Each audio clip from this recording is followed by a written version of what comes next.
to like. What's good, everybody? Welcome to Golf and Gospel Pod, man. We're here to talk about everything golf. I'm here with my boy Nate Wong, per usual. We're here to talk about the PGA, the Live Golf. Should we even talk about the LPGA? And even I want to shout out my homegirls on the Epson tour. We're here to talk about all things golf, man. Also, guys, please make sure you like and subscribe. And I guess in the terms of Spotify, follow. You know, it's going to be our first time uploading on Spotify. So please lock in with the kids. But dog, I want to just start off real quick, respecting the LPGA. Shout out to Jeeno for winning the Mizzo All-American Open. She won by 6 strokes, beating Nelly Korda, who's still looking for her first win. And Jeeno was actually one of Emma Talley's picks to win the Chevron Championship. So we see that she does have it in her. She just got her first win of the season. So congrats to Jeeno. And also, I love my homies over at the Epson Tour. Shout out to Sophia, who is a new level athlete, which is the wedges and irons that I use, pulling off a win at the Carlisle, Arizona Women's Open.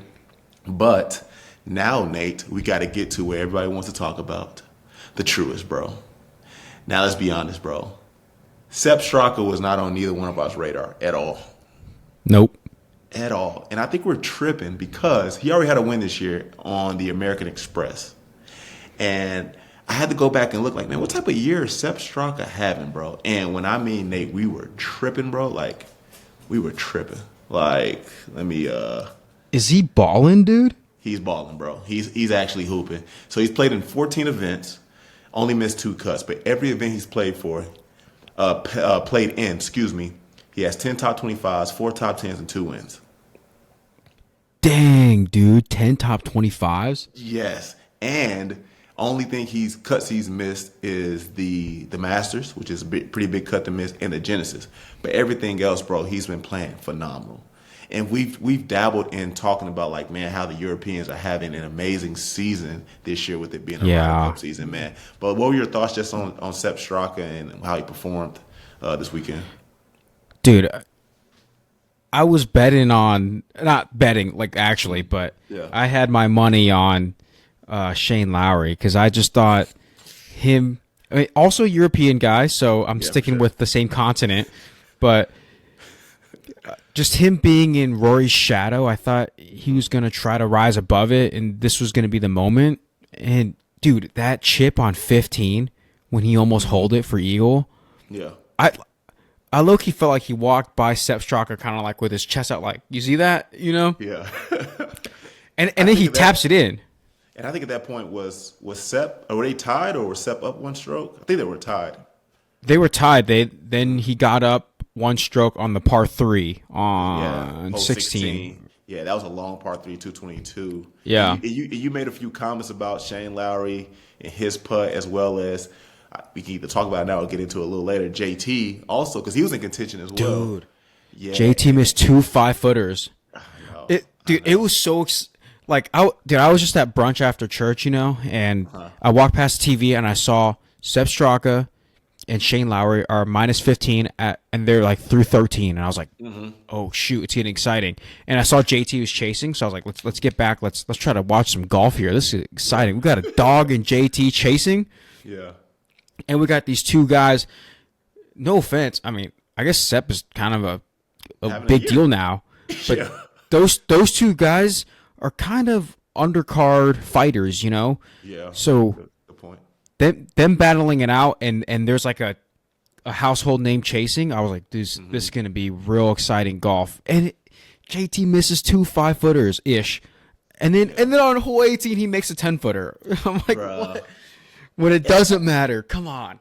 I feel like that's kind of been JT's MO this year. Outside of obviously the RBC heritage, we just go back to a lot of I think JT probably has like 3 second runner-ups this year, bro.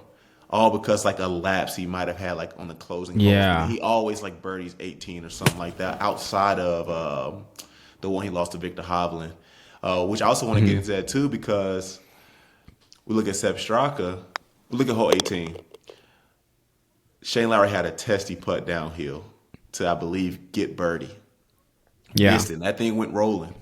Then he had an uphill he was going to get for par. Yeah, for sure, because he was down 1 stroke at that point. And the uphill putt Which for par. Yeah, that was makeable. That was makeable. I think nerves got Shane at that point. You saw the disappointment on his face after that. yeah. He was like that first putt because it was straight downhill. He was, which that pin was kind of gettable because Shane hit such a bad drive on 18. I was like, dude, you got to give yourself a better chance to score. He hits a pretty good shot from where he was to be in scoring range, even though he probably had like a 25-footer, which isn't like a easy makeable birdie putt. He kills it because you got to give it a chance. No hate there, and I think he was kind of like, screw it, like. Well, at that point, because if he would have made par, he still would have had a chance because I think Sepp was able to two putt and not win with bogey because I guess he could have won with bogey because he was up one stroke and Shane ended up getting a bogey. Yeah. So, yeah. I mean, he was able. I don't think he went, all right, screw this par, because, like, maybe that could have forced the overtime or something. Because I didn't think that shot out of the fairway bunker that Sepp had was that good. He sent it kind of long, so he had a long, testy putt for his first one to get birdie. So I think that would have put a little stress on Sepp if Shane would have made par. Yeah, he had like a 3-footer, which, if it's for the win, is a long 3-footer. Yeah. So I see what you're saying. Like because Shane had like a 6-footer for par, which if he would have made that, that's like one of those like you walk past with your chest out, pick up the ball at a hole. Like, I mean, these guys have way better etiquette than I would, but 100%. But that's kind of like a in your face. You know, I just made this par. You better not f this up. You know. And my thing with Shane, it was an uphill putt too on the second one. That was an uphill putt. Yeah, I think he got nervous and just pushed it a little bit. And I was like, Shane, bro. I've been okay with either Shane or Sepp winning, but like I really wanted to see Shane because at the time I didn't even realize that Sepp had a win already this year. And again, like you said, Shane's been in Rory's shadow, the Batman and Robin. Shane's been Robin for the longest. Yeah, I really wanted to see him get out of the shadow, and even then, like you saw Rory in the scoring tent too. Watching the final putt, and he was pulling for Shane. I think he would have been just as happy seeing Shane win, just like when Shane or when Rory won the Masters. Yeah, exactly. Yeah, so, man, but I thought it was another good finishing to golf, unlike the LPGA, because like I said, Jeeno won by 6 strokes, so it wasn't really that fun to watch the LPGA, man. But it was cool to see Sepp get a win at a signature event. We have 2 more signature events coming up with Memorial and the Travelers Insurance. But one thing I was really interested in, and we're going to get into this, but I want to know for you, Nate, what's in your bag, bro? What clubs do you play with? Driver, irons, wedges, putter, and what ball you like to use? Because there's something I tried to realize with the PGA Tour players. Well, I play all Ping because my uncle worked for Ping, and when he passed away, Ping was really nice with how they honored him. So I mean, when I was in college, I was kind of like, I played Ping my whole life. I want to branch out. But after seeing how the company honored my late uncle, I'm Ping for life. I'm Ping for life. So they don't need to sponsor me. I should have said that. I should have said that on your podcast. Well, they should sponsor you. I mean, I enjoy Ping too. So in my bag, I got the driver, the 430. I have the 440 ready to go just in case the 430 starts acting up. The 440, 4 hybrid, 5 wood, and the 3 wood. And then all my irons and wedges are new level, which is why I shouted out Sophia for winning the Carlisle Epson. At the Epson Tour. And then my putter is the is it Answer? Answer? You had the Answer 2, right? 2, yep. Which I was privileged of getting that because I played in the Epson Tour Pro-Am last year at Seville. But the reason why I asked about the clubs that are in your bag, man, I went through each winner this year to see what clubs are they using and which clubs are the most dominant this year. Now, granted, obviously, to a degree, the player makes the clubs, but sometimes the clubs do have a big part in someone's victory. So just starting off with Hideki Matsuyama, Strixon guy. Strixon. Yeah, right. We don't see too much. I know Andrew Putnam.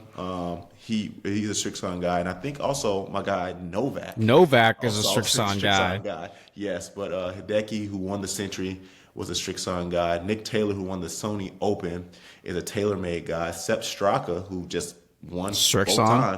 times. He's actually is he Strixon? I I just remember them both playing Titleist. Strixon golf balls. I think I I don't want to say he's Titleist. I don't know what clubs he has though. So Yeah, I I think think Clubs they is both Titleist. okay. Yeah, and people who listen to this, if I'm wrong, please fact check me. I'm okay with humility, but I think that Sepp is Titleist. And then Harris English, which I forgot that he won the Farmers Insurance. He's a Ping guy, so shout out to Ping. Roy, There we go. who's won the 18. TaylorMade. Yep, TaylorMade. He won the Masters Players. He's a TaylorMade guy. Thomas Ludwig's Gentry won- TaylorMade. Ludwig is actually, I have Titleist for him. I see he's Oh. playing with Titleist, yes. Yeah, JT's Titleist. JT's Titleist. Thomas Gentry is Titleist as well. Brian Campbell, who won the Mexico Open. The only reason why I know that one is I forgot who I was rooting for to win that one, but he's a Ping guy as well. Joe Highsmith, who played in the Cognate, which I really wanted to see Jake Knapp win, but he folded on, I believe, hole 11. He's a Callaway guy. We got our first Callaway guy. And there we go. I love Callaway Chrome Soft. I'm a triple stripe guy. Yes. And then Russell Henley is with Titleist. Carl Phillips, who won the Puerto Rican Open, is a TaylorMade guy. Justin Thomas is a Titleist guy. And then we have And Brian- Scotty's TaylorMade. Scotty's TaylorMade, who won the Byron Nelson. He is TaylorMade. Brian Harmon is Titleist, but has a TaylorMade putter. And I think he just currently switched to that. When he switched to that, he went at the Valero. He went 55 or 56 inside of 10 feet. So that says a lot about TaylorMade's putter. And then Andrew Novak, who won the Zurich, even though it was a team event, he is Strixon. As we say, his irons are actually, his driver in 3 woods and 5 woods actually Ping. Oh, so Ping Yeah. Woods, yeah. Yeah. So I think what we see kind of reoccurring throughout this list is a lot of Ping and a lot of TaylorMades. Now, I know you said you are pro Ping, which I can agree, and I haven't played TaylorMade, but like, what is your thoughts on, does the player make the club or does the club make the player? And that might be kind of hard to easier to answer with tour pros because it's like they're a tour pro, they could probably hit anything. Yeah. No, when you're a tour pro too, though, like there's also the same case to be made that the club matters more for a tour player because they can feel it. They can they can feel the differences between clubs. They know that this club they can control a shot, but then this club can't because their swing is more repeatable. Yeah. So still, no matter what, the player makes the club. I think, but Yeah. club quality does play a role. For a long time, when I was playing junior golf in the Valley, for a long time we always thought Ping was just solid, but then they had good putters. Titleist was solid all around, probably a little bit above average, but their putters were the best. And then it's like Odyssey putters were the best as well. What I'm trying to get at is certain brands are known for certain parts of the set. Right. So like Cleveland was known for wedges. Titleist is also known for wedges because they had the Vokies and those were really popular, and people really liked the Vokies. Ping was not known for their wedges, so Yeah. I remember I talked to a club fitter at Ping, and I was just like, "Dude, these wedges, I don't know what it is. I can't spin it with these wedges." Yeah. So I switched to Vokie when I was in college. Wow. And then after college, like a little bit after college, Ping came out with the glides, and those I was like, I can work with these. These actually, Yeah. I actually like them more than Vokies because Vokies were really really firm. So like the touch around the greens was a little bit harder for me because it felt like the ball pops off the face a little harder, a little firmer. Yeah. You know what's interesting about what I just read too? I'm just like, which makes sense. No one really plays. I don't say no one plays PXG because there are some PXG players out there, but no one has won with PXG. And I think the only person who's PXG that I can think of off the top of my head is Jake Knapp. Now, I don't Jake think he Knapp, plays yeah. their driver in woods, but I think he plays their irons. Yeah, there's a few guys on the Champions Tour Oh, that yeah, do for sure. PXG, but yeah, not a lot of PXG. I want to say I saw, I don't know if it was what PGA legend. I don't think it was Fred Couples. Who was it? Someone did a PXG commercial. Yeah, there's someone else besides Jake Knapp too that does PXG, but their irons are really soft. Yeah, Yeah. yeah. I don't know if the pros like the irons just because I don't know if it's a bad thing or like if it's because their irons are low quality, or if it's just so different. Like, hey, I'm so used to having this feel with my irons that if I switch to this, it's drastically. I honestly don't know. I've asked a lot of my like really good golfer friends, and they're just like, yeah, it's fine. It's fine. I don't know if they're being political. Yeah, I mean, you didn't ask me because I'm not one of your good golfer friends, so that makes sense. I know, because you had PXG. Didn't you have PXG? You got fitted by them? I did have PXG. Someone said that they juice their irons. So I don't know how that feels to a tour pro. And obviously, I have to check Jake Knapp's bag, but I think he plays their iron and wedge, but he doesn't play their driver and stuff like that. Like So, I feel like the guys that do play PXG like play the putter, because the putter is really. I feel like the putter is the golfer. Like if you have everything else, If you know, like I like a toe heavy putter, a heel heavy putter, center shafted, heel shafted. If you have those things figured out, I think it really is just and I guess like some things about the face, like I like it soft or I like it firm, I like it milled. Once you have that figured out, it's really just the player.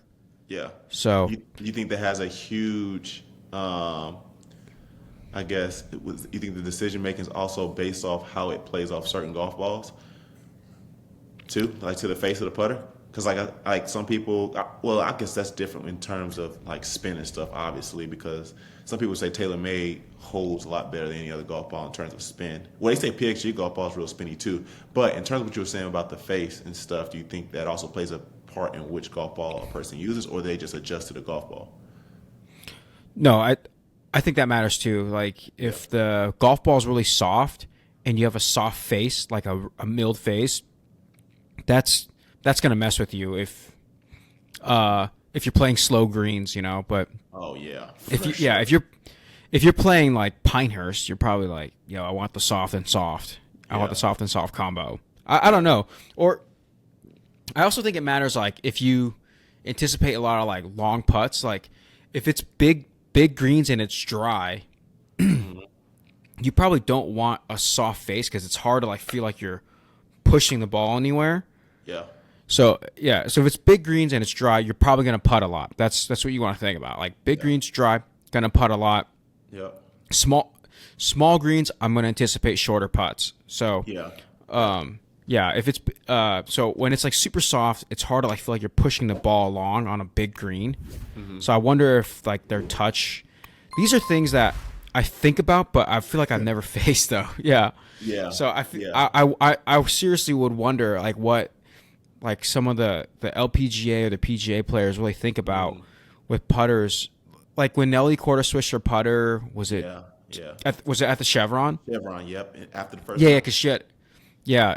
I honestly wonder what's going through her mind because, like I said in that podcast, whenever I switch putters, it's like I need a new look. I need it. It's not necessarily the putter. And so same with some of my friends, like they just need a new look, a new vibe. This putter's bad luck right now. Yeah. That's like the only reason they have, you know. Yeah. So. Fair.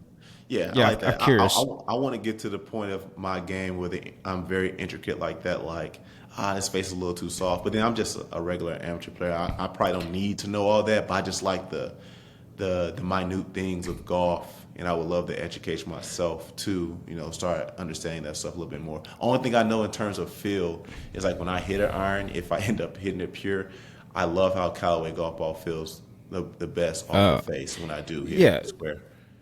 Yeah, like so a lot of these guys like they know the course. I think this is common knowledge. Like they know the course beforehand, or they hear about it if they never played it, so they'll know. Because it's different. Like if you like watch it on TV, but if someone plays it and tells you like, "Hey, it's tight lies. You got to be good at tight lies. Then you might like, all right, what ball do I like off a tight lie? Yeah. I think I wouldn't change the golf ball personally. Yeah, I don't think but I'm anybody sure. would, I'm sure there's some like maybe a Matt Fitzpatrick who's very analytical would be like, all right, this ball performs better on tight lies. Yeah. And then DeChambeau's thought is he's very analytical. Oh yeah, or DeChambeau, or like, and then like Phil would talk about like when you play Augusta, strokes gained off the tee is what matters. So then like these guys will practice their drivers and tune in their maybe not drivers but their tee shots. So like drivers and 3-woods because everybody takes 3-wood off 10. Yeah. At Augusta. Yeah. But I think for if you're a college player, this is my advice, and this take it or leave it because I was not a stellar college player at all. I'm gonna take this as an amateur. But like if you can hit your drive close to 300, which if you leaned into it, you could hit it over 300. Yeah. If you can hit your drive over 300, just hit accurate drives and wedges. Then you're going to be good. Yeah. Because if you can convert 25% of your wedge shots from 100 and in, which is for sure somewhat doable, then how many par fours are there? What 12? Yeah. Then you'll get 3 birdies. Then if you go decent on the par fives, like I say, you birdie half of those, that's 5 under right there. Yeah. And then just try to be less than 2 over on some of these other holes, then you shot in the 60s. Yeah, that's a good point too. I mean, I'm nowhere near that at all. But my golf coach, Joseph Carroll, is always talking about like, man, how are your shots 100 yards and in?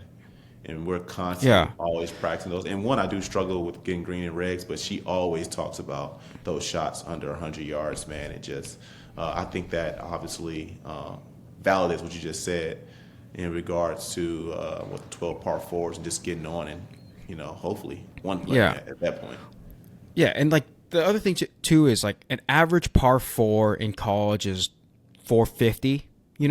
So and like when you say 100 yards in, like I would say like 150 counts because like most dudes are thinking like I can throw darts at 150. 150, yeah.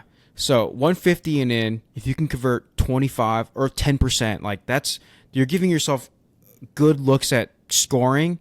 And when you're in college, you just want to be the guy that brings the score down. You want to be in the red. Yeah. So when you do okay with drivers and wedges or 150 and in, so just be okay with your driver, hit it over 300 and dial in your wedges. Yeah. You're going to be solid. And par fives, right? Like that helps with par fives. If it's like a 550, 600 yard par 5, you're probably going to have a wedge in unless you hit the green miraculously, if it's a 600 yard par 5. Yeah. What's crazy? You saying that the average par 4 was what you said? Like 450, 460? Dog, like I remember looking at hole 17 and hole 18. Yeah, par 4 was like 505 from 17, and hole 18 was like 514. I'm like, what the heck, bro? Like, I'm just counting myself for bogey at that point because I don't play from the tips, and secondly, I'm just like, dog, like I'm not getting anywhere towards until I properly know how to use my lower body with my driver and stop being so armsy. I'm not hitting nowhere near 300 yards.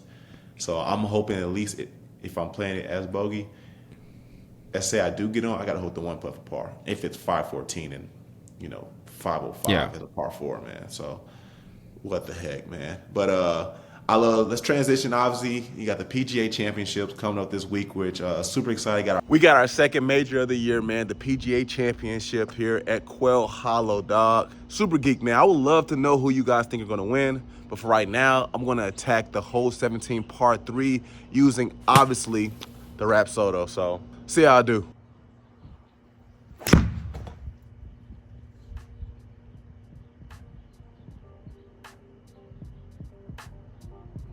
Oh.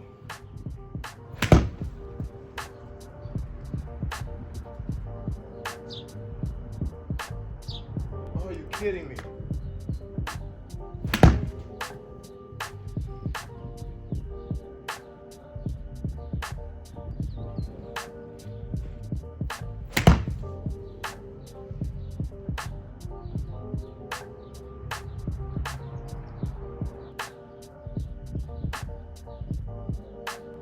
That is disgusting. So I challenge you, man. Go see how you do at hole 17 at Quail Hollow using the Rapsodo. And dog, avoid the water. Coming up, man, there's two things I want to talk about before we get into our predictions, man. A lot of people don't like talking about this guy, and I don't know why he gets a lot of hate. I think it's incredible what he did 2 years ago.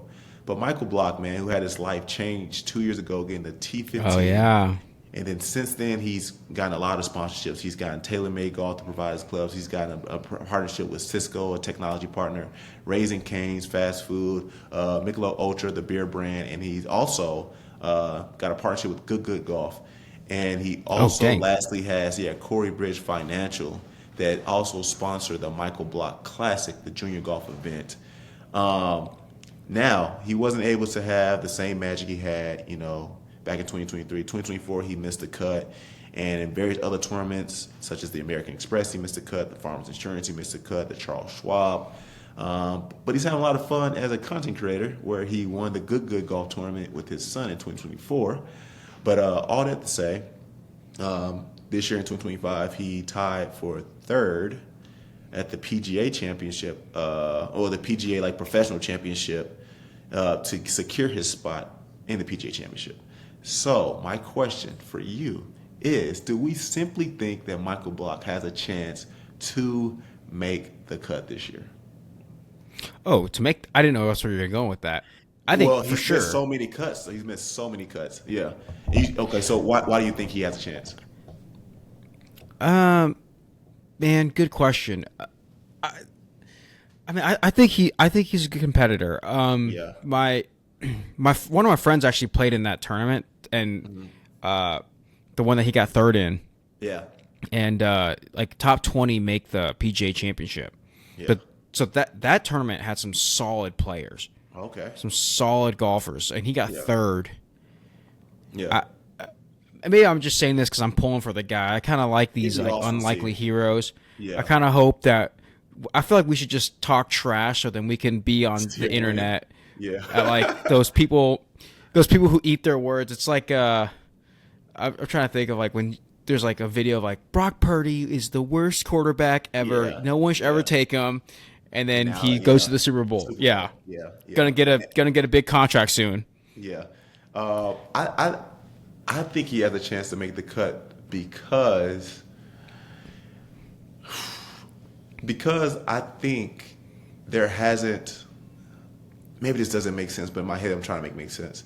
There hasn't been a dominant American golfer this year, as well as we've seen a bunch of low tier names kind of surprise us, where'd this guy come from? And just have an incredible time. And I'm just talking about solely making the cut. I'm not saying he's going to have the same magic he had in 2023 or he's going to win this thing. I'm never going to say no chance, but there's a small chance he wins this. But I think that he has a chance to make the cut. And I actually remember him going on IG Live at one point and saying he's been practicing more than he ever has because he feels or knows he's not going to win on the PGA Tour. But he thinks he has a good shot of winning on the PGA Champions Tour. So he's been grinding and getting after it.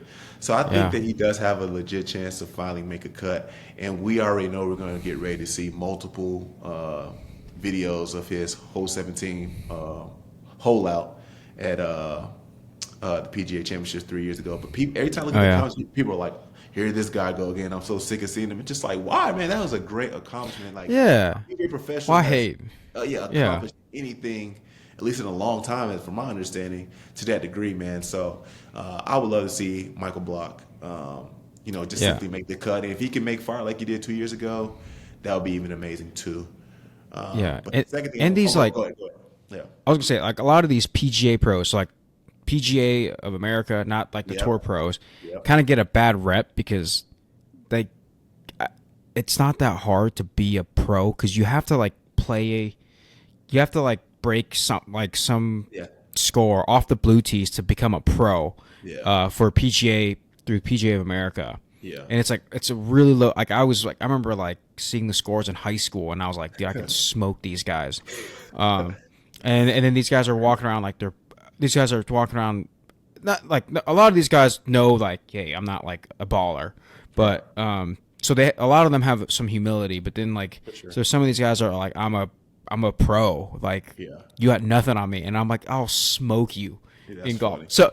So, but like there are obviously guys who are very legit, like Michael Block, like my friend that played in that event. He would smoke me any day of the week, and the guy who ran Lone Tree where I grew up, man, he was a baller, and so like it's kind of cool for like Michael Block to kind of represent and be an ambassador of the PGA of Americas, That is cool. and get some respect for like because I don't know, I feel like people just kind of throw away like, oh, you have a teaching pro license, well, like anybody can get that, but and you don't have to be that good, but Michael Block's kind of like, hey, well, some of us are, you know, so I think it gets some respect to that name again. Yeah, I hope he does catch fire and kind of reprises that momentum he had in 2023. The next thing I want to talk about is Jordan Spieth, man. As we know, he needs one more PGA Championship to secure his career Grand Slam. What do you think his chances are of winning it this year? Dude, I don't think he's playing that well. But boy, do I want to see. Because it's American for Ryder Cup year. Like we need that. We got is Scotty and JT kind of, and I mean I guess Bryson holding down the fort for the Americans. If Spieth can start to get hot for the end of the year, that'd be great. But dude, just how cool would it be if we had two guys that were like they're both number one players in the world at one point, and we both thought those guys were going to be the next Tiger Woods. Right. At one point, how cool would it be to see them both close out their career Grand Slam in the same year? Yeah, that would be amazing. It's. I was gonna say for you because obviously the thing that's holding us back is his wrist, and I think he had, and obviously you're in the physical therapist world. He had was it ECU or what's the ECU. It stands for extensor carpi ulnaris. It's like a muscle. It runs down the back of your hand, like right here. Yeah. And it primarily does this. And he kind of has like a bowed swing. So there's different types of. I mean, I don't know if you want me to get super scientific here, but there's different types of like tendon pain that someone can have. It can be tensile pain. So like if there's a lot of tension on it. So if someone has like an Achilles tendon pain from running, it would be the pain would be like in the middle of their Achilles tendon. So they'll point to it and it'll be like right there on their heel. That'd be from tension. Another type would be like compressive load, which is like where the tendon kind of so your Achilles attaches on the bottom of your heel like this. Yeah.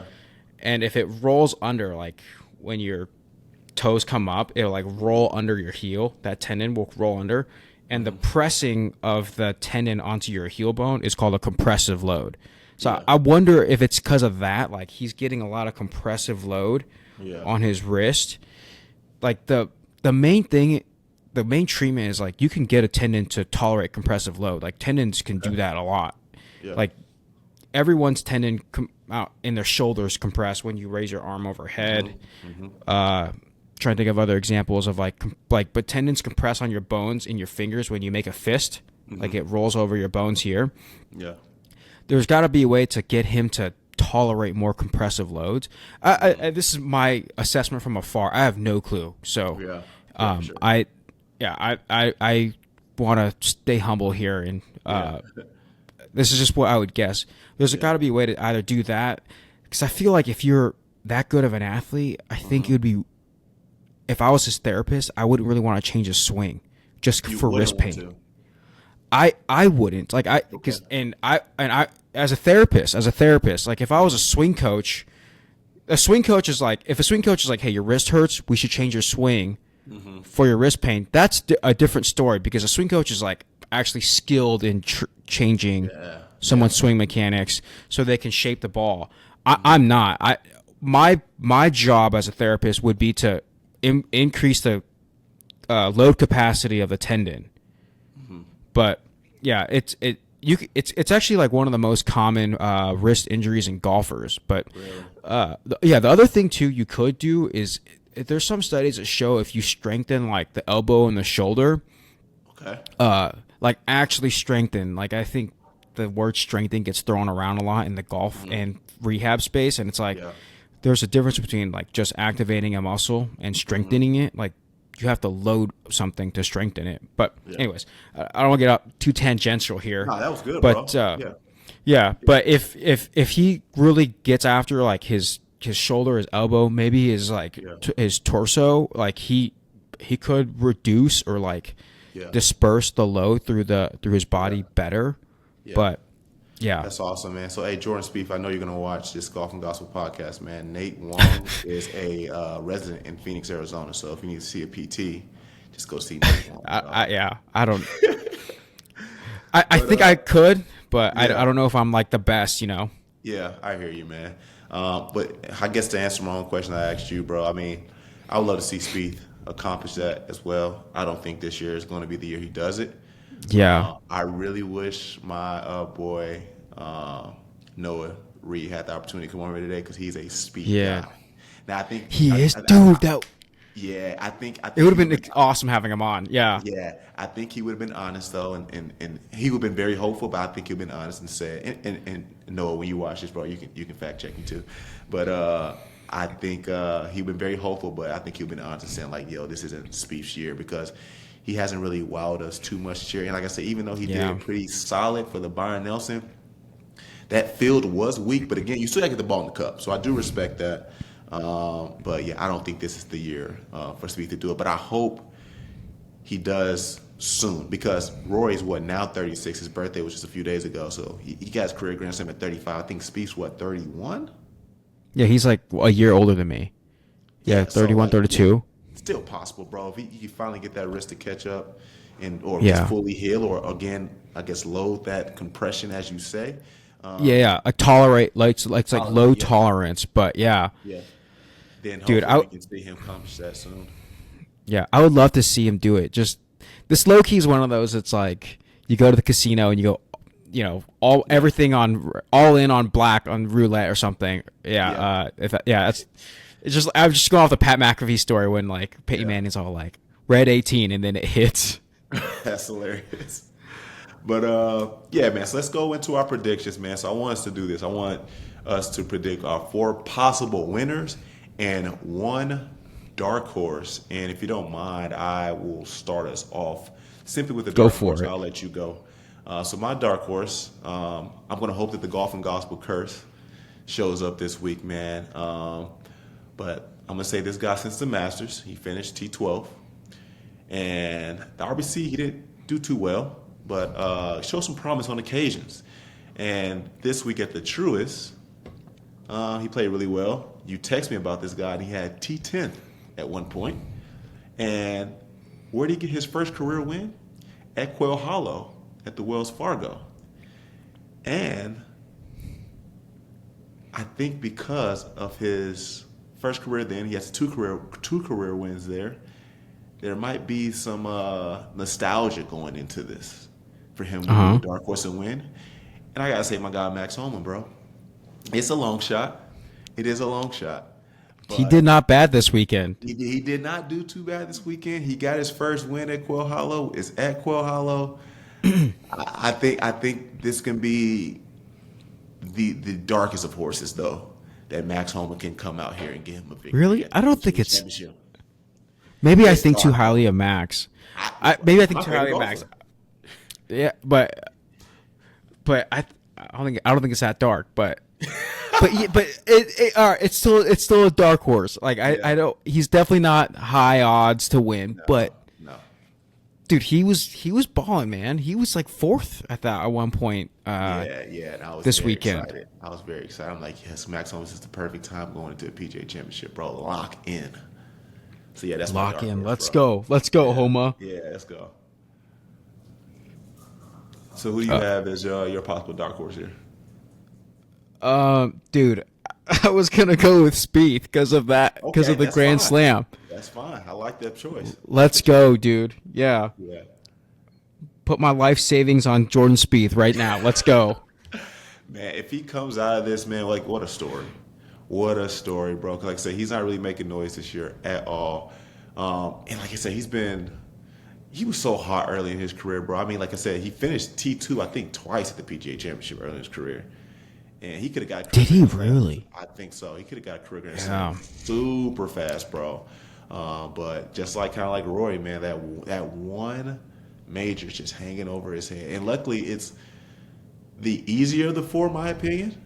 But again, he just has to figure out, Yeah. his body working together to become dominant again, bro. And like I said, I love that there's longevity in golf because you can be in your peak for a long time or reprise it. I mean, like you look at a guy like Novak. I'm not saying Novak has hit his peak, but bro, he's having the best year of his career. He's 30. So Yeah. yeah, And then you get a guy like Justin Rose, getting second at the Masters, dude. And he's like Just competing. 43, 44. Yeah, he's like 44. Like, and he was competing against Rory. Yeah. He was. So Spieth is a good dark horse. I'm gonna run through my four players who I believe have a chance to win, and I'm gonna leave out somebody who people think I should pick, but I'm not gonna pick him. So first off, I'm gonna say he has both his majors in the PGA Championship. He's had multiple course records this year. This year he has five top tens, 2 runner-ups, and a win this year. You already know what I'm talking about, bro. I'm going Justin Thomas, bro. And I think we were tripping for not even picking him last week, man. Each week he's always shown himself to be in contention in these tournaments or just doing something to wow us. Even it's like when he's in contention, he's in contention. But if he's like not fully in contention, like maybe a T15, one of those days he tied or broke a course record. So yeah.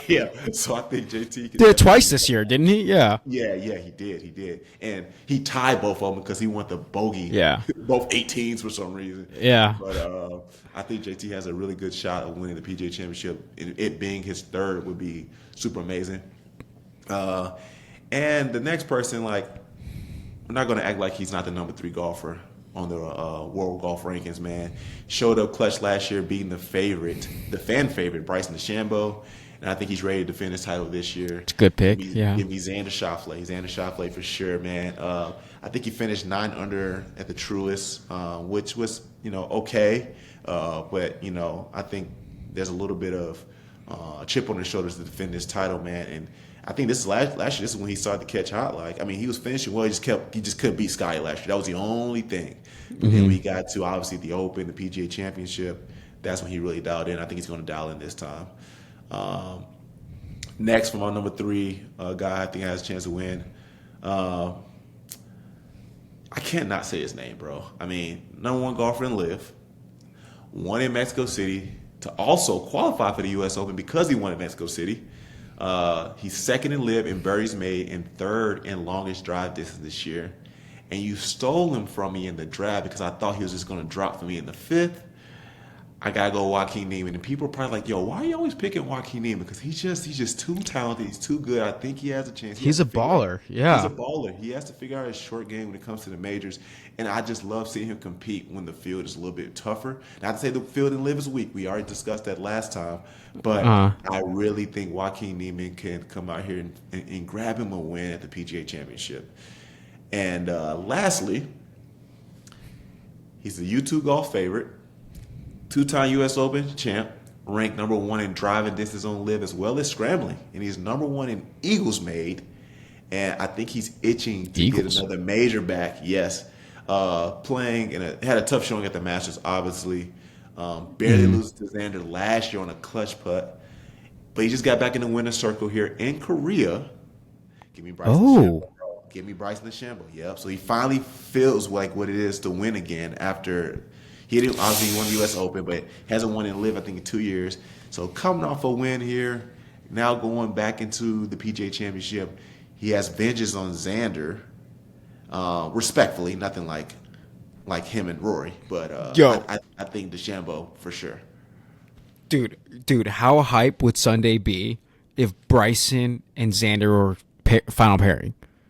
Well, the thing is, we would hope that it doesn't let us down like the Masters, because like the freaking Masters had the same hype, and we just like, dog, this is what we want. And like I said, even though this narrative isn't as big, it's like, yo, Liv versus PGA, the U.S. Open situation, Bryson versus Rory. This is what we're here for. And again, we got Justin Rose versus Rory, but it'd be awesome to see like a repeat of this. Yes, dude. If it was Bryson and Xander, dude, at the same tournament, again, that would be so hype. Yeah. Now, for those who are listening to, obviously, I said before, I didn't pick Scotty. Obviously, Scotty is probably, in terms of betting odds, the favorite to win. But, you know, yes, he did win the Byron Nelson in incredible fashion. And maybe to a degree with Tour Pros, the field does mean something, but doesn't mean anything because you're just really playing yourself. Like, the ball has to still get into the hole, but I don't see Scotty winning, bro.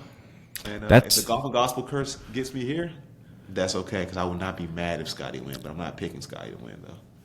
Yo, the not win curse I don't think is a thing, because I called Rory to not win, and he scared me a little bit because he was fourth going into Saturday or Sunday.